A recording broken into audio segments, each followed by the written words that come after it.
겸손은 하나님의 눈으로 자기를 보는 것, 그리고 자기에게 정직한 것, 이것이 겸손이라고 말씀을 드렸습니다. 그래서 말석을 찾아 낮은 위치에 가서 앉는 것, 이것은 처세도 아니고 인격도 아닙니다. 그것은 신앙이라고 말씀을 드렸습니다. 이런 신앙심에서 우러나오는 겸손이야말로 예수님이 앉으셨던 그 자리에 우리가 앉는 것입니다. 예수님은 돌아가실 때까지 가장 낮은 자리에 앉아 계셨습니다. 그렇기 때문에 우리도 죽는 순간까지 가장 낮은 자리에 가서 앉아야 되겠습니다. 오늘 본문은 낮은 자로 살아가는 지혜를 얻는 길을 가르쳐주고 있는 본문입니다. 예레미야 시대에 대해서 지난 2주 전에 설교를 한번 했었습니다. 그때 말씀드렸지만 잠시 한번 복습을 하는 의미에서 다시 한번 예레미야 시대를 한번 이야기를 하겠습니다. 예레미야는 아시리아가 멸망하기 시작하는 주전 627년, 그러니까 지금으로부터 약 2700년 전입니다. 그때부터 유다가 바벨론에게 멸망한 주전 587년, 그 후 10년까지, 그러니까 40년 동안 예언 활동을 했습니다. 그 시대는 이 유다가 패망으로 달려가고 있었기 때문에 그 시대를 격동의 시대라고 이야기를 합니다. 아시리아가 급속하게 몰락을 하고, 그리고 신흥제국 바벨론이 서서히 힘을 뻗치고 있었던 그런 시대입니다. 이런 국제 정세 속에서 이 유다의 왕들은 각자 도생의 방도를 찾아갔습니다.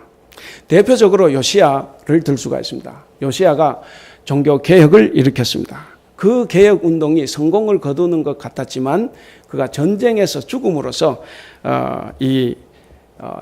개혁도 실패하고 말았습니다. 이후에 유대의 왕들이 4명이 더 들어섭니다. 이 왕들은 이집트의 도움을 받아서 신흥 강대국 바벨론을 견제하려고 하는 그런 외교의 정책을 폈습니다. 이 정책에 대해서 정치인들도 많은 귀족들도 다 그 정책을 지지를 했습니다. 심지어 하나님의 말씀을 전한다고 하는 예언자들도 그것을 지지했습니다. 많은 예언자들이 하나님이 우리 유대를 지켜주실 것이다, 절대로 망하지 않을 것이다 라는 예언을 했습니다. 그런데 예레미야는 정반대 예언을 했죠. 같은 하나님의 말씀을 전하는 예언자라고 하는 이 예레미야는 유대는 바벨론에게 망하고 70년 동안 포로로 끌려가서 식민지로 살 것이다 라고 예언을 했습니다. 이 어둡고 불편한 진실을 말하는 이 예언자 예레미야의 말에 아무도 귀를 기울이지 않습니다. 그래서 그는 왕, 정치인, 그 다음에 심지어 예언자들로부터도 완전히 따돌림을 당합니다. 그래서 감옥에 갇히기도 하고 죽을 고비도 넘깁니다. 심지어 백성들로부터도 왕따를 당합니다. 그러나 예레미야의 눈으로 봤을 때 자기 나라는 멸망하는 것이 분명해 보였습니다. 그래서 그것이 그에게 눈물로 다가왔습니다. 그래서 그를 눈물의 예언자라고 이야기를 합니다. 도대체 왜 하나님이 선택하신 우리 민족이 왜 이렇게 멸망할 수밖에 없느냐? 그 참담한 심정에 미칠 지경이었습니다. 유대는 하나님이 선택한 민족입니다. 그 백성이 지금 멸망의 길로 들어서고 있는 것입니다. 도대체 문제가 어디에 있는 것일까? 예레미야는 고민의 고민을 거듭합니다. 그런데 예레미야가 얻은 답이 바로 오늘 본문 내용입니다. 하나님은 진흙의 운명을 결정하는 토기장이와 같습니다. 이 진흙인 유대, 이 유대는 뭉개질 운명에 지금 처하게 되었습니다. 발버둥 친다고 해서 그것이 달라지지 않습니다.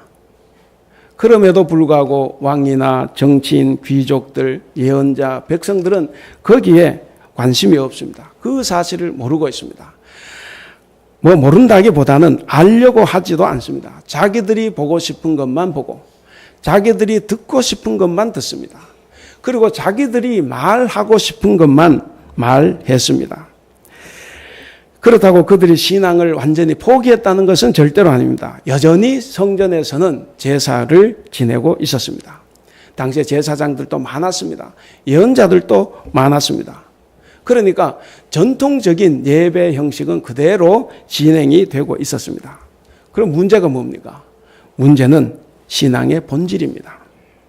그들은 우상을 섬기듯이 하나님께 제사를 지냈습니다. 이 국제 정치적인 위기가 올 때 하나님 말씀에 의지하려고 하는 것이 아니라 오로지 외교력으로만, 강대국의 힘으로만 어떻게 해결해 보려고만 했습니다. 오늘 본문은 토기장이처럼 하나님도 당신의 뜻에 불순종하는 이스라엘을 뭉개시고 다시 새롭게 빚을 수 있다는 그 진리를 지금 말하고 있습니다. 제가 간혹 말씀을 드렸는데 신명기 신학, 신명기 전통이라는 게 있습니다. 순종하면 복을 받고 불순종하면 저주받는다라는 이 신명기 전통에 따라서 이 예레미야 이 예언서가 기록이 되어 있습니다. 그래서 이 불순종한 결과로 지금 이 백성은 망하게 되었습니다. 그래서 불순종한 결과로 멸망을 선포하지만 그러나 회개하면 용서해 주신다는 하나님의 은혜를 동시에 전하고 있습니다. 그렇다면 오늘의 이 본문에 나오는 예언과 진리는 흘러간 과거의 노래가 아닙니다. 오늘 우리에게 현실화하고 우리에게 적용해야 되는 아주 중요한 말씀입니다. 사랑하는 우리 성도 여러분, 오늘 성령 강림 후 16번째 주일에 주어진 이 본문이 하나님은 우리로 하여금 주님 앞에서 겸손하여서 그 말씀에 순종하며 살 것을 우리로 하여금 다짐하게 만듭니다. 우리도 하나님의 선택을 받은 백성입니다. 우리는 하나님의 선택을 받은 백성으로 살아가고 있지만 그러나 불순종하면 우리 하나님은 언제든지 우리를 버릴 수 있다는 사실을 우리가 기억을 해야 됩니다. 이것을 기억하고 하나님의 말씀에 순종하며 살아가는 여러분들이 되시기를 바랍니다.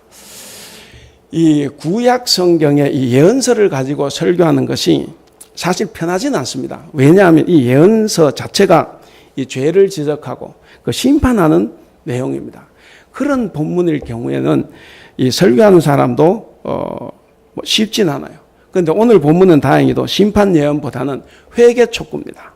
회개를 촉구하는 말씀으로 읽을 수 있기 때문에 다행인 말씀이에요. 그리고 여러분 이 내용 다 알죠? 내용이 아주 쉽습니다. 이해하기도 쉬워요. 그래서 오늘은 이 말씀을 좀 편안하게 들을 수 있으리라고 봅니다. 그러다가 또 어려우시면 안 되지만 편안하게 들으면 좋겠습니다. 먼저 오늘 이 본문, 짧은 본문이지만 이 본문을 세 부분으로 나눌 수가 있습니다. 이제 첫 번째가 1절에서 2절입니다. 거기 보면 하나님께서 예레미야에게 어디로 가라고 하십니까? 토기장의 집으로 내려가라 이렇게 명령하십니다. 그 다음 두 번째 부분은 3절 4절입니다. 예레미야가 그 명령대로 토기장의 집에 내려가서 거기서 토기장이가 일을 하는 모습을 봤다 하는 부분입니다.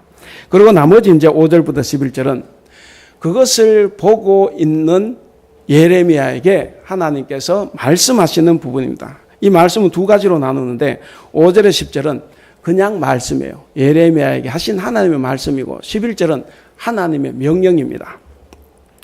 그래서 오늘 이런 그 구조를 생각해 보시면서 본문의 내용을 그냥 차근차근 한번 살펴보겠습니다. 그래서 여러분들 성경을 펴놓으시고 우리 한국교회 성도들은 덮어놓고 잘 믿어요. 그래서 덮어놓고 믿으면 안 되고 이렇게 성경을 펴고 그리고 말씀을 들으면서 생각을 할 수 있기를 바랍니다. 오늘 본문이 전하는 교훈이 무엇인가? 이미 여러분들 이게 너무 잘 아는 내용이기 때문에 다 알고 있죠.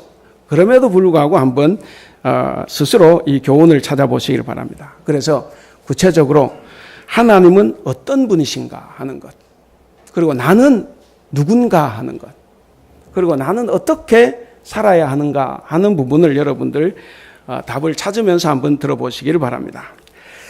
그럼 본문으로 들어가겠습니다. 먼저 하나님은 예레미야에게 토기장의 집으로 내려가라고 했죠. 2절에 보시면 왜냐하면 거기서 내가 너에게 말해주겠다는 거예요.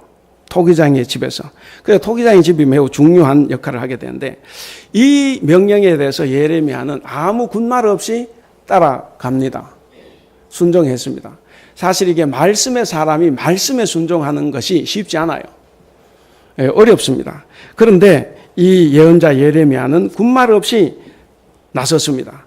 여기서 중요한 사실이 있어요. 뭐냐면 그가 말씀에 순종했기 때문에 그 다음 진리, 더 깊은 진리를 알게 됐습니다.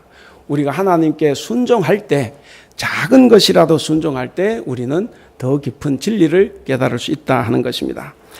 자, 이렇게 말씀에 순종해서 예레미야는 이제 토기장이 집으로 내려갔습니다. 거기서 토기장이가 일하는 모습을 보죠. 3절, 4절을 우리 2절 같이 한번 읽어보겠습니다. 3절, 4절 시작. 내가 토기장이의 집으로 내려가서 본즉 그가 농로로 일을 하는데 진흙으로 만든 그릇이 토기장이의 손에서 터짐에 그가 그것으로 자기 의견에 좋은 대로 다른 그릇을 만들더라. 아멘. 예. 자, 거기 보면 하나님의 명령으로 그 집에, 토기장의 집에 갔습니다. 갔는데 마침 토기장이가 일을 하고 있었는데, 일을 어떻게 하고 있습니까? 이게 이제 표준세번호 보면 농로, 물레를 돌리면서 일을 하죠. 진흙으로 이제 자기가 그릇을 빚다가 그것이 마음에 들지 않았어요. 그래서 뭉개입니다. 뭉개고 다시 마음에 드는 새로운 그릇을 만들고 있었습니다. 사실 뭐 토기장의 집에서 흔하게 볼 수 있는 장면이죠. 혹시 남자 집사님들 과거에 이렇게 연애하실 때 그 연애 편지 어떻게 잘 쓰여지던가요? 뭐 한 줄 쓰기 위해서 아마 수십 장 버렸을 겁니다. 그것처럼 이게 한 편의 좋은 그릇을 만들어내기 위해서 각고의 노력을 하는 거죠. 그래서 이게 흔한 작업 관계인데, 이를 통해서 하나님은 예레미야에게 해주고 싶은 말씀이 있는 겁니다. 곧 이스라엘이 하나님의 뜻에 맞지 않는 꼴을 갖추었더라도 완전히 버리는 것이 아니라 하나님은 그것으로 새로운 꼴을 만들겠다 하시는 겁니다. 여러분 방금 몇 절을 읽었습니까? 4절 끝에 보시면 3절, 4절 끝이죠. 그가 그 손에서 터짐에 그가 그것으로 자기 의견에 그것으로, 이게 이제 좀 쉽게 번역하면 그 흙으로 그겁니다. 그러니까 다른 흙으로 하는 게 아니고 그 흙으로, 꼴을 잘못 갖춘 그 흙으로 다시 만드는 거예요. 그래서 여기서 그 흙으로가 대단히 중요합니다. 그 흙을 완전히 버리고 다른 흙으로 다른 그릇을 만드는 게 아니라 그 흙으로 다른 그릇을 빚는 겁니다. 하나님은 이스라엘 백성이 마음에 들지 않는 꼴을 갖추었다고 해서 그들을 버리는 것이 아니라 새로운 꼴로, 그들을 새로운 꼴로 만들겠다고 하는 겁니다. 이것이 하나님의 은혜입니다. 하나님의 은혜예요. 우리가 아무리 나쁜 꼴을 하고 있어도 하나님은 우리를 버리지 않는다는 겁니다. 우리를 새롭게 빚고자 한다는 것입니다. 그래서 우리 하나님은 우리를 새로운 사람으로 만들어 주신다는 거죠. 여기에 뭐가 보입니까? 심판이 보이지만 그 심판 너머에 있는 지금 구원을 이야기하고 있는 것입니다. 토기장의 집에서 이런 광경을 보고 있는 예레미야에게 이제 5절부터 10절 하나님의 말씀이 임합니다. 먼저 우리가 잘 아는 대로 하나님은 토기장이십니다. 그리고 이스라엘 백성은 토기장이 손에 들려있는 진흙입니다. 그렇기 때문에 하나님은 자신의 뜻에 따라서 이 이스라엘 백성들을 마음대로 만들 수가 있어요. 부술 수도 있고 파괴할 수도 있고 뭐 다 할 수 있습니다. 6절을 우리가 함께 읽어보겠습니다. 6절을 읽겠습니다. 시작.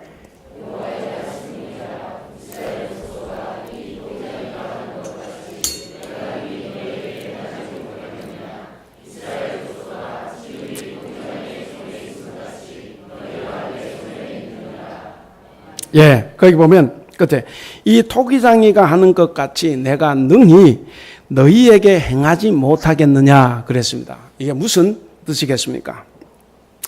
그것은 뭐냐면 토기장이가 뜻하는 바대로 그것이 만들어지지 않으면 다른 그릇을 만들 수 있는 것처럼 하나님도 이스라엘 백성이 하나님 바라시는 대로 되지 않을 때 하나님이 다시 만들 수 있다는 거예요.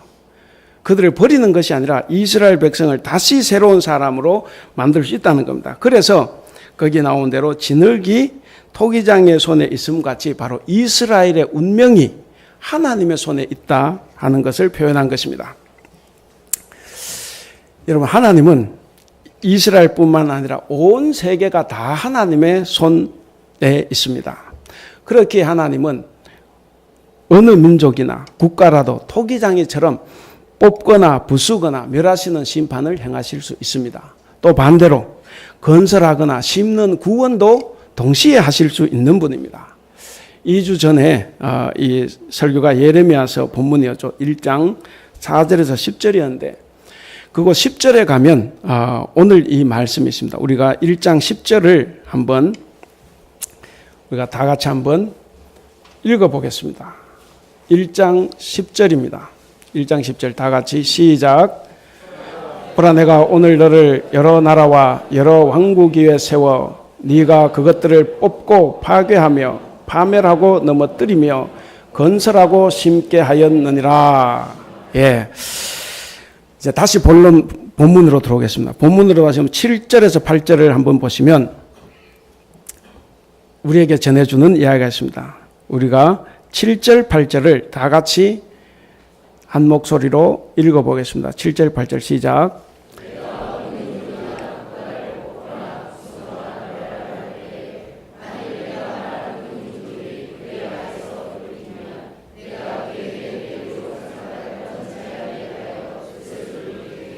예, 거기 보면 하나님은 그 그릇을 마음대로 빚는 토기장이십니다. 하나님이 이미 심판하시기로 작정하였다고 해도 그들이 회개하고 돌이키면 하나님도 그 생각을 돌이키겠다는 거예요. 그 생각을 돌이켜서 구원하여 주신다고 합니다. 반대로 9절 10절은 또 반대 이야기입니다. 우리가 9절 10절도 함께 읽어보겠습니다. 시작.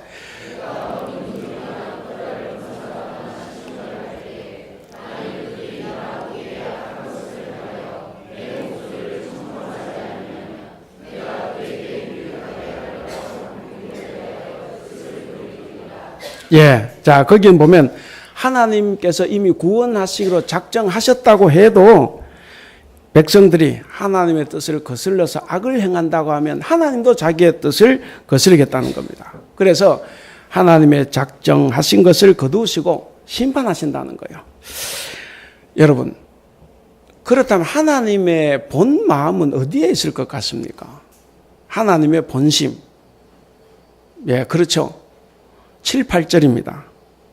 구원을 염두에 두고 계신 것이 확실합니다. 이것은 토기장이가 그릇을 빚다가 마음에 안 들 때 그 흙을 뭉개고 다시 만들지 않습니까? 그 흙을 뭉개고 다시 그 흙으로 다른 좋은 그릇을 만든다는 거예요. 그러니까 이건 뭡니까? 뭔가 구원을 염두에 뒀다고 볼 수가 있습니다. 그런데 이 사실이 11절에서 더욱 분명해집니다. 우리 11절 말씀 우리가 다 같이 한번 읽어보겠습니다. 시작. 그러나 이제 너는 유다 사람과 예루살렘 주민들에게 말하여 이르기를 여호와의 말씀에 보라 내가 너희에게 재앙을 내리며 계책을 세워 너희를 치려 하노니 너희는 각기 악한 길에서 돌이키며 너희의 길과 행위를 아름답게 하라 하셨다 하라 그랬습니다. 예, 거기 보시면 이 11절에서 하나님은 다시 한번 예레미야에게 명령을 하시죠. 명령하신데 그 첫 부분 말씀이 어떻습니까? 하나님은 유다와 예루살렘 사람들에게 재앙을 내리기 위해서 지금 계책을 세우고 있다는 거예요. 유다를 칠 계획을 지금 세우고 계신다는 거예요. 그래서 이런 임박한 심판을 예레미야 너는 가서 유대 사람에게 전하라는 거예요. 왜 전합니까? 회개하도록. 하나님께서 버리시기로 작정하면 그럴 필요 없죠. 그냥 망하게 하면 되는 겁니다.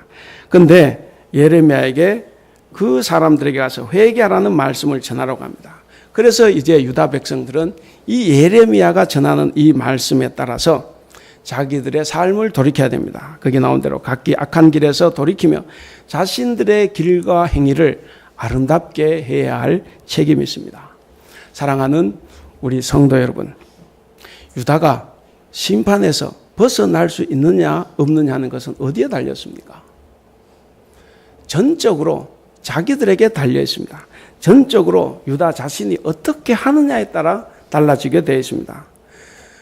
그들이 이제는 악에서 돌이켜야 합니다. 그렇다면 그들은 살 수 있습니다. 그런데 오늘 본문에서 이렇게 보면 유다가 저지르고 있는 악이 구체적으로 어떤 것인지는 말씀하는 것이 없습니다. 그렇죠. 길과 행위를 아름답게 하라고 하는데 역시 그것도 나타나 있지 않습니다. 그래서 우리는 이 부분을 다른 곳에서 찾아봐야 되겠습니다. 예레미야 7장 3절에서 7절을 한번 펴보시기 바랍니다. 예레미야 7장 3절에서 7절입니다. 3절에서 7절을 저와 여러분 한 절씩 읽고 마지막 7절은 같이 읽도록 하겠습니다. 예레미야 7장 3절에서 7절 제부터 읽겠습니다. 만군의 여호와 이스라엘 하나님께서 이와 같이 말씀하시되 너희 길과 행위를 바르게 하라. 그리하면 내가 너희로 이곳에 살게 하리라.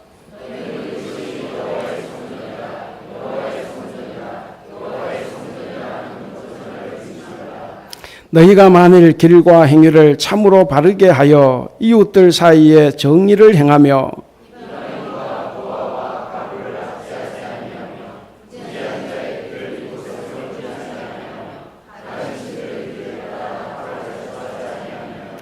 내가 너희를 이곳에 살게 하리니 곧 너희 조상에게 영원뭉토록 준 땅이니라. 아멘.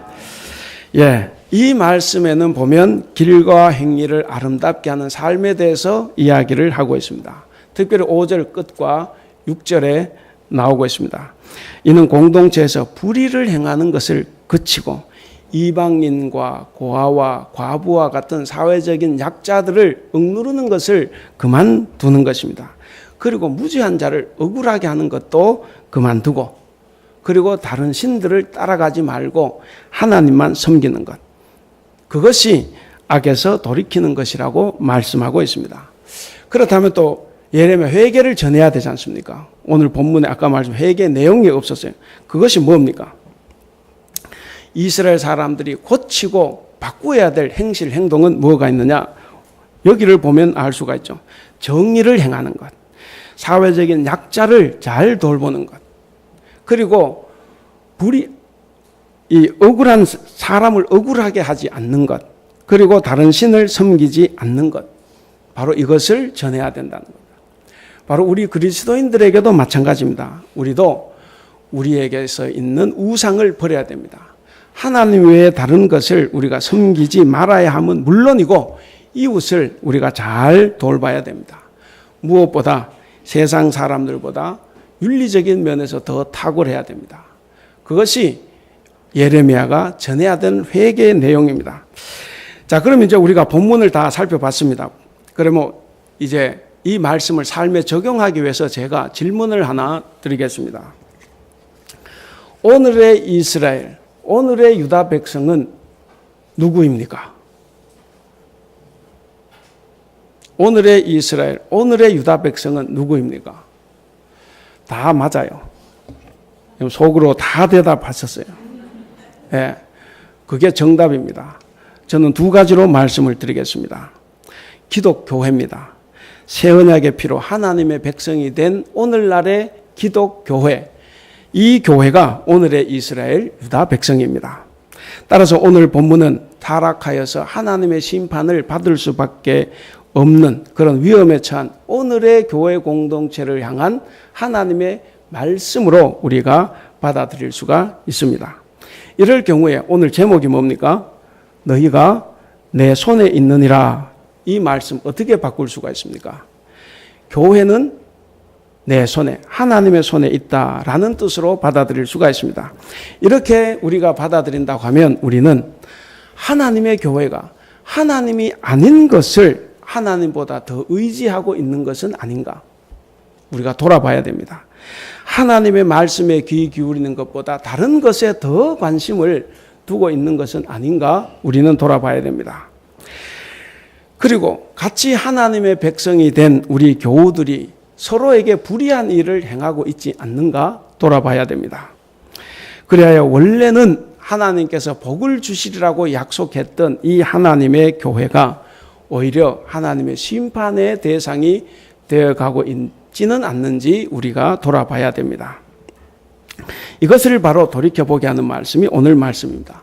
그 다음 두 번째로 오늘날의 이스라엘과 유다 백성은 바로 나라입니다. 각 민족과 나라라고 할 수가 있습니다. 이것을 우리가 받아들이면 우리나라는 하나님의 나라죠. 우리나라가 바로 오늘의 이스라엘, 유다 백성이라는 사실입니다. 그러면 오늘 본문 제목을 어떻게 바꿀 수 있습니까? 너희는 내 손안에 있느니라. 바로 우리나라가 하나님 손안에 있다. 이렇게 받아들일 수가 있습니다. 그래서 우리나라가 살고 죽는 것은 어디에 달렸습니까? 요즘 한국 사드 때문에 문제가 많은데 살고 죽는 것은 하나님의 뜻에 순종하느냐 순종하지 않느냐에 달려 있다는 것입니다. 우리 백성 개개인과 전체의 악함이 하나님의 심판을 불러들일 수 있다는 겁니다. 어떤 외부의 어떤 영향보다 우리 내부의 모습을 더 살펴봐야 된다는 말씀입니다. 그래서 지금이라도 우리가, 우리 사회가, 우리 나라가 잘못된 것을 고치고 그 악에서 돌이키면 우리의 길과 행위를 선하게 하면 하나님께서는 우리나라에 내리시기로 한 재앙을 내리시지 않는다 하는 것입니다. 여러분, 이 사실은 대단히 엄중한 사실입니다. 우리 교회가, 우리 성도가 바로 서면 우리나라가 바로 선다 하는 겁니다. 이제 그럼 마지막입니다. 이제 마지막으로 오늘 본문의 중심 교훈을 한번 살펴보겠습니다. 이 중심 교훈을 찾기 위해서 지금까지 달려왔습니다. 여러분 머릿속으로 많이 생각해 보셨죠? 오늘 이 본문에서 우리가 얻을 수 있는 가장 뚜렷한 교훈이 뭐겠습니까? 가장 뚜렷한 교훈. 하나님의 백성은, 하나님의 백성의 운명은 하나님 손에 달려있다 하는 겁니다. 하나님 백성의 운명은 하나님의 손에 달려있다. 여러분, 하나님은 우리를 만드신 분입니다. 하나님은 우리의 생사화복을 주관하시는 분입니다. 우리의 모든 것을 결정하시는 절대 주권자이십니다. 그리고 하나님은 그 절대 주권을 가지고 이 우주와 세상을 다스리십니다. 곧 유다를 살리고 멸망시키는 것, 멸망시키고 살리는 것은 당시 강대국 바벨론이나 이집트가 아니라는 거예요. 누굽니까? 하나님이라는 사실입니다. 그럼에도 그들은 강대국에 붙었습니다. 하나님을 멀리했습니다. 어떤 개인이나 국가도 하나님의 말씀을 그릇되게 행하면 하나님은 주권을 가지신 하나님이시기 때문에 심판하실 수 있다는 것을 우리가 꼭 기억을 해야 됩니다. 사랑하는 우리 성도 여러분, 어떤 토기장이도 자기 손으로 볼품없는 그릇을 만들고 싶어 하진 않습니다. 그렇죠? 아까 연애편지 이야기했죠. 연애편지 누가 잘못 쓰고 싶겠어요? 열심히 고민해서 썼는데 퇴짜 맞아요. 문장이 잘못됐거나. 어떤 토기장이도 자기 손으로 나쁜 것을 만들고 싶어 하지 않습니다. 다 좋은 그릇을 만들려고 애쓰고 수고합니다. 하물며 하나님이시겠습니까? 분명 지혜롭고 탁월한 토기장이신 하나님은 우리의 삶을 더 아름답게 그리고 더 의롭게 빚어 가십니다. 이 사실을 우리가 믿어야 됩니다. 믿으시고 하나님 뜻에 합당한 모습으로 우리 자신과 우리의 삶을 가꾸고 세워가야 합니다. 이제 두 번째로 중요한 교훈입니다. 하나님의 백성 운명은 하나님의 손에 달려 있다고 하면 하나님의 백성이 살 길은 뭡니까? 하나님의 백성이 살 길은 뭐라고 보십니까? 본문을 통해서 보면 그것은 말씀의 일꾼을 통해서 들려주시는 그 권고를 따르는 데 있습니다. 오늘 본문에서 권고는 뭡니까? 11절 끝부분에 나오죠. 악한 길에서 돌이키며 너희의 길과 행위를 아름답게 하라라는 것입니다.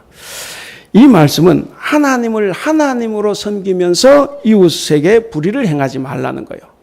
하나님을 하나님으로 섬기면서 이웃에게 불의를 행하지 않고 사회적인 약자를 돌봐주는 것, 섬기는 것, 그것을 이야기합니다. 여러분, 성대하고 화려한 예배가 절대로 우리의 구원과 안전을 보장하지 않습니다. 오해하지 마세요. 또 이렇게 하면 예배를 또 중요하게 생각하지 않는다. 그게 아니고 오늘 이 자리에 예배하는 여러분들의 삶의 자세가 대단히 중요하다는 겁니다. 참된 예배는 약자를 잘 돌보는 공의로운 일상생활, 그리고 평소에 다른 신들을 섬기지 않는 그 삶이 뒷받침이 돼야 됩니다. 아무리 내가 공의로운 일상생활을 하더라도 다른 신을 섬기고 있어서는 안 된다는 말씀이죠. 우리가 그렇지 않으면 비록 하나님이 당신의 성소로 정하신 것, 비록 백성들에게 주신 삶의 터전이라고 해도, 그리고 하나님께서 직접 불러서 세우신 하나님의 사람들이라고 하더라도 하나님은 거기에 재난을 일으킬 수가 있습니다. 사랑하는 성도 여러분, 우리가 이스라엘과 유다 민족을 봤지 않습니까? 하나님의 말씀을 거스르다가 망한 사실을 우리는 그것을 반면교사로 삼아야 됩니다. 수도 없이 많은 믿음의 공동체들이 그렇게 했습니다. 그렇기 때문에 우리가 똑같은 잘못을 보고서도 저지를 수 없다는 거죠. 이것이 지혜이고 믿음입니다. 이제 마지막 세 번째로 중요한 교훈입니다. 지난주 설교 제목이 현재와 미래의 역전이었습니다. 현재와 미래는 반드시 역전이 된다는 거죠. 그 역전이 일어나기 때문에 우리는 모두가 다 안팎이 다 예수님을 닮은 사람으로 우리가 겸손과 자비를 행하며 살아가자고 했습니다. 다 기억하시죠? 오늘 이 마지막 교훈이 이 설교와 관련이 있습니다. 자유의지를 가진 인간이 죄악을 회개하고 자비를 실천해야 영광스러운 미래를 결정할 수 있다는 겁니다. 여러분, 영광스러운 미래는 그냥 오는 것이 아닙니다. 여러분, 유다와 예루살렘의 파괴 책임은 누구에게 있습니까? 이것은 전적으로 유다 자신들에게 있어요. 하나님을 택하지 않고 강대국을 택했던 그 잘못된 결정, 나쁜 결정을 한 사람들에게 있지 하나님께 있는 것이 아닙니다. 후회와 반성이 아닌 진심으로 회개하면 여러분들의 미래 역시 밝습니다. 진정한 회개는 악한 길에서 돌이키는 겁니다.